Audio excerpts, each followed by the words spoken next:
Olá pessoal, nesse vídeo eu vou fazer alguns comentários sobre esse livro aqui, ó, Os Fundamentos do Antitrust, da Paula Forgione. Eu tenho essa versão daqui da editora Revista dos Tribunais, de 2005, esse livro aqui. Então eu vou destacar alguns aspectos que ela trata nesse livro, particularmente relacionados ao tema da propriedade industrial. Tá? Então, ela começa fazendo uma revisão histórica, né, onde ela destaca que o Sherman Act, nos Estados Unidos, 1890, pode ser considerado o ponto de partida para as discussões sobre como conter os abusos do poder econômico. Né? Essa lei significou uma tutela do mercado com o intuito de corrigir distorções dos grandes cartéis, mas preservando a liberdade de atuação dos seus agentes. Tá? Então, você tem aí um paradoxo, né? São dois lados nessa questão do antitrust. Né? Um lado defende que qualquer lei restritiva da livre concorrência teria por consequência manter empresas ineficientes. Tá? Empresas estas que, sem essa tutela estatal, estariam condenadas ao desaparecimento. Tá? Ela identifica essa linha liberal, né, com a escola de Chicago. Tá? Existe um vídeo, né, do Instituto Mises, do André Luiz Santa Cruz, que ele contesta isso, que ele diz que a escola de Chicago ela não pode ser identificada com essa linha. Essa linha está mais adequada com a escola austríaca. Né? A escola pós-Chicago já reconhece os prejuízos concorrenciais de alguns acordos verticais. Tá? Então, você tem primeiro esse ponto de vista, que diz que não devemos ter antitrust. O mercado se autorregula. E tem o segundo lado, que reclama a ação estatal, através de uma política antitrust, para preservar principalmente as pequenas e médias empresas, que elas não têm como concorrer com as grandes empresas e que acabariam sendo aniquiladas pelos grandes, por práticas de cartel, de dumping, etc. Então, existe esses dois lados. Esse segundo lado, há o risco de você identificar com um protecionismo disfarçado. Essa ideia de você, sobre a capa de antitrust, você na verdade está praticando um protecionismo disfarçado. Né?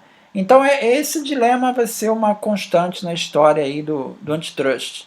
Ela destaca 3 períodos. O primeiro período, que remonta lá às corporações de ofício da Idade Média, que é um período marcado por protecionismo, que se você intervém, né, no mercado, né, então a concorrência nessa época não era um bem em si a ser protegido, muito menos era algo relacionado com uma produção tida como ótima. Né? Não, estamos numa fase de protecionismo. Esse é o primeiro período. O segundo período vem com a Revolução Industrial, o advento da fábrica e dos ideais liberais, né, da Adam Smith, a mão invisível no mercado.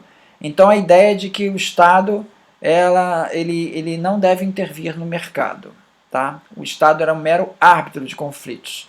O terceiro período que ela destaca vem, em especial, depois da Grande Depressão de 29, que é a ideia de que o Estado ele precisa dirigir o sistema, ele precisa intervir mais ativamente para evitar as crises cíclicas do capitalismo, pelo menos atenuá-las. Né? E o antitrust é visto como um instrumento do Estado para atuar em nome de uma política pública. Então é uma ação mais efetiva do Estado. Essa seria a terceira etapa. Tá?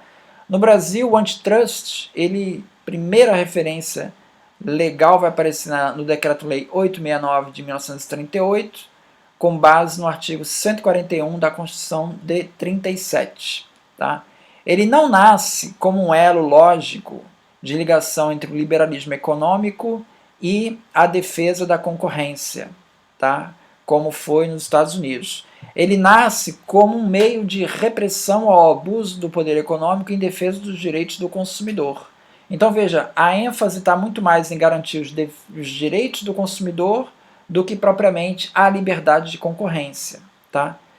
Um pioneiro do antitrust no Brasil foi o ministro da Justiça, de Getúlio Vargas, Agamenon Magalhães, que ele tinha o antitrust como um instrumento contra o abuso de poder das multinacionais, principalmente, numa perspectiva nacionalista.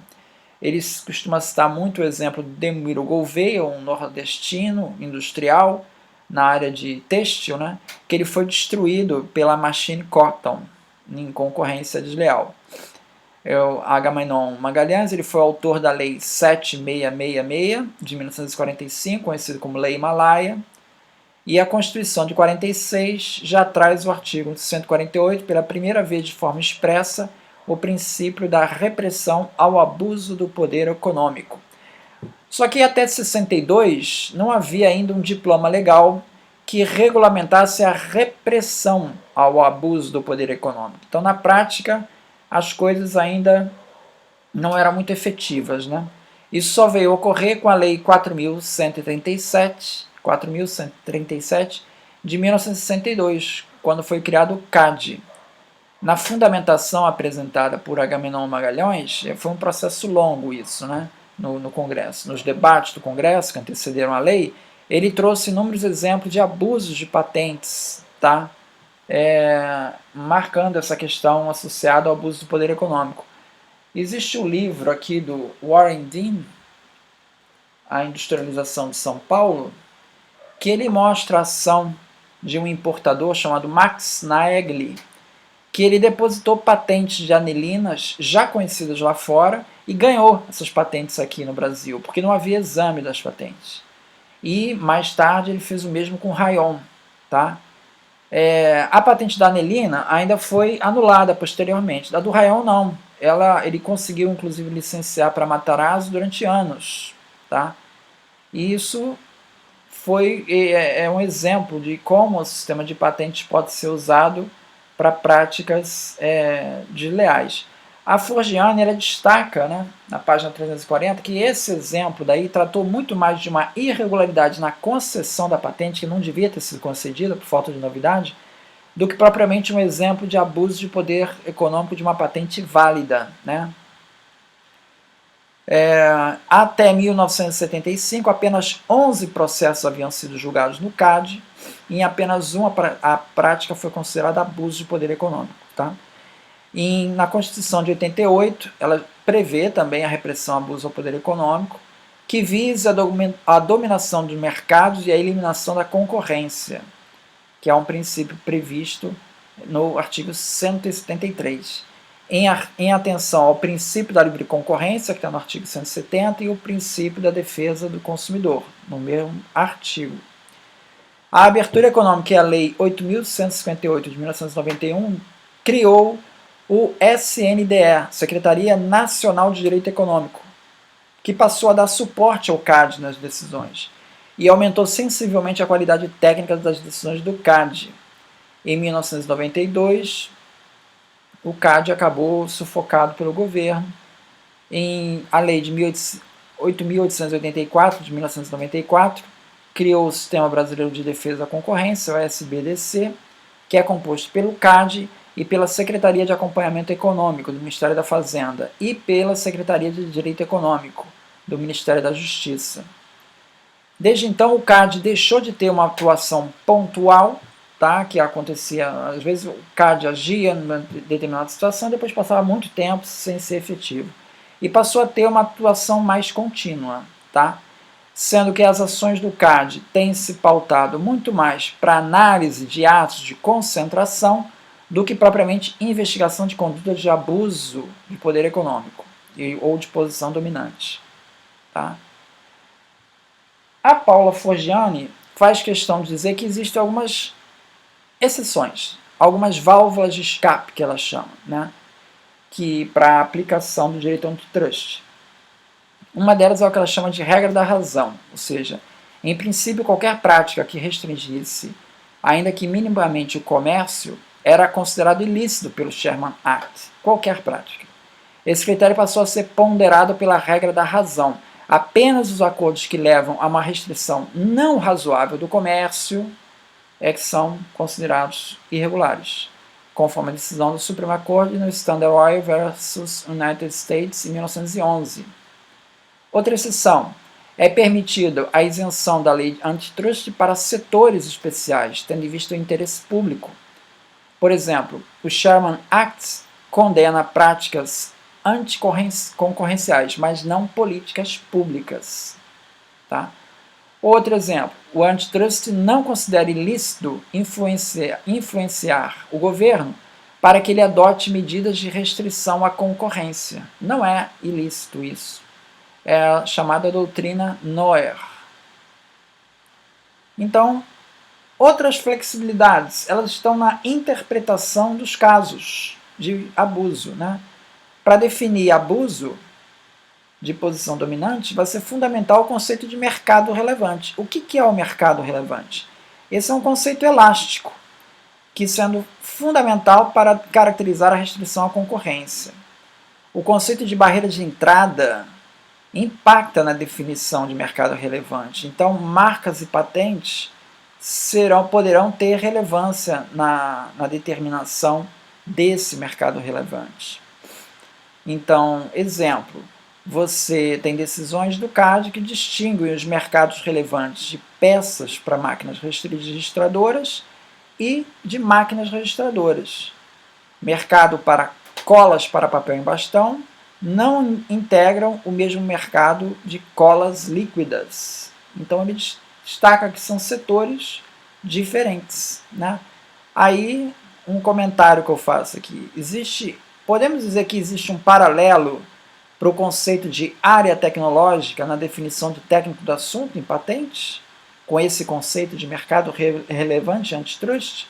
Bom, uma coisa a se destacar é que o conceito de mercado relevante antitrust, ele é analisado sobre a ótica do consumidor, enquanto o conceito de área tecnológica para o técnico no assunto em patente, ele é analisado sobre a ótica do técnico no assunto e não do consumidor.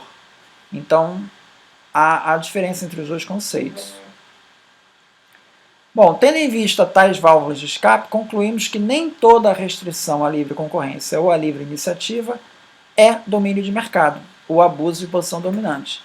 Mas não há domínio de mercado ou abuso de posição dominante sem restrição à livre concorrência ou à livre iniciativa, salvo o caso de aumento arbitrário de lucros. Tem um capítulo que ela trata especificamente a questão das relações com a propriedade industrial. A LPI, a Lei de Propriedade Industrial, ela atua na proteção dos direitos relativos à propriedade industrial, considerado seu interesse social, desenvolvimento tecnológico e econômico do país, e efetua-se mediante a repressão à concorrência desleal. Ela cita um desses itens. Né? Então, há que se distinguir o seguinte: o bem imediatamente tutelado é o concorrente, no caso aí da LPI. É a lisura do concorrente interagir com outros agentes econômicos. Esse é o foco da LPI ao tratar de repressão à concorrência desleal. Enquanto que o direito antitrust, ele atenta à concorrência, ao mercado, aos efeitos na concorrência e no mercado. O objetivo é garantir a manutenção e a estrutura de um mercado concorrencial. Tá? Chama atenção aqui porque na página 289 ela chama de proteção dos brevetos, patentes, né? Enfim, uma prática de restrição à livre concorrência ou abuso de poder econômico pode ser vista em alguns casos como um ato de concorrência desleal, porque o inciso 3 da LPI, né, do artigo que trata da concorrência desleal na LPI, prevê que comete crime de concorrência desleal aquele que emprega meio fraudulento para desviar em proveito próprio ou alheio clientela de outrem. Então, quando você desvia clientela, você está atingindo diretamente o mercado, afetando a concorrência. Tá? Então, ela dá um exemplo. Um dirigente de empresa que suborne o dirigente de empresa concorrente comete violação da lei antitrust e também da LPI por concorrência desleal. Tá? Por outro lado, Hermano Duval argumenta que um acordo de cartel, por exemplo, ele poderia ser condenado pela lei antitrust, mas ele é perfeitamente lícito do ponto de vista da concorrência desleal, porque ele é um acordo entre os participantes do mercado. Né? Existe um exemplo aqui que é citada, é um caso que aconteceu em Gloucester, na Inglaterra, em 1408. Tá? Lá, na época, existia apenas uma escola. Aí entrou uma outra escola com preços inferiores. Os dirigentes da primeira escola acionaram por violação antitrust, né? Entrar no mercado com um preço abaixo. O tribunal concluiu que uma vantagem competitiva, como a gente diria hoje, né, não haveria de ser punida. Então, uma vantagem competitiva lícita, né, ela deve ser incentivada. Bom, usando essa lógica aí de antitrust, poderíamos dizer também que uma vantagem técnica adquirida por meio de uma invenção, ela deve ser incentivada por meio de patentes, segundo a mesma lógica. Eu estou usando a lógica antitrust aplicado a patentes. Forgiani destaca que no caso das patentes, o seu detentor não ser titular necessariamente de uma posição dominante de mercado, não é necessariamente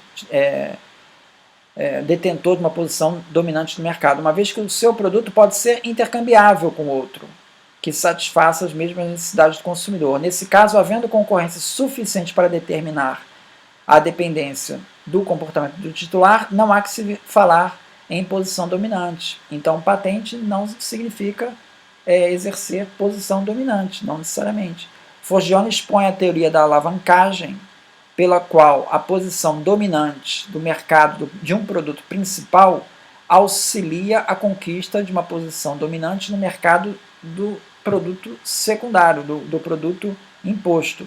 Por exemplo, um fabricante de computadores que vende disquetes numa venda casada, muitas vezes impondo restrições técnicas para que somente aquele disquete possa, que ele fabrica, entre no computador dele, ou por meio de patentes que forcem o consumidor a adquirir os seus disquetes da empresa de computador, pode caracterizar uma prática desleal, de antitrust. As patentes e o uso de padrões técnicos proprietários seriam assim uma forma de camuflar a estratégia da empresa, que de outra forma seria vista como venda casada direta infringindo antitrust. Então, para ele atenuar essa acusação de antitrust, você estaria usando um padrão técnico, forçando o consumidor a usar um padrão técnico, ou a direitos de propriedade intelectual, patentes, desenhos industriais, para você tentar garantir o teu domínio de mercado também naquele setor, de disquetes, né, no caso. Então, ela cita um caso da Xerox com a Kodak, de copiadoras, em que essa questão foi levantada. E ela termina, então, queria destacar mais um aspecto que ela fala no livro, que ela diz assim, ó, não se pode deixar de observar um fenômeno que reiteradamente tem se feito presente na jurisprudência antitrust brasileira. O fácil acesso a precedentes norte-americanos, sobretudo pela internet, tem feito que muitas decisões do CAD venham embasadas em decisões estrangeiras, que nos são estranhas. Não são raros os casos nos quais cotejar as peças do processo administrativo temos a nítida impressão de estarmos todos advogando em outro lugar e não no Brasil. A experiência estrangeira, sem dúvida, é um ótimo referencial para a condução de nossos trabalhos, mas não podemos perder de vista que tratamos sempre de vários ordenamentos jurídicos com diversos princípios embasadores, que não podem ser ignorados. Em suma, precisamos vivificar e construir a nossa própria tradição antitrust. Então essa é uma recomendação que ela usa na jurisprudência em antitrust. Por isso que, usando para o lado de patentes, também é importante que nós difundamos, né, a nossa jurisprudência em patentes para evitar esse problema. Recentemente o site da OMP publicou uma lista de jurisprudência na área de propriedade intelectual. Então isso dá mais difusão a tais decisões, assim como o INPI também na área de segunda instância, ele tem divulgado decisões em jurisprudência. Então, é isso então. Ok, muito obrigado então.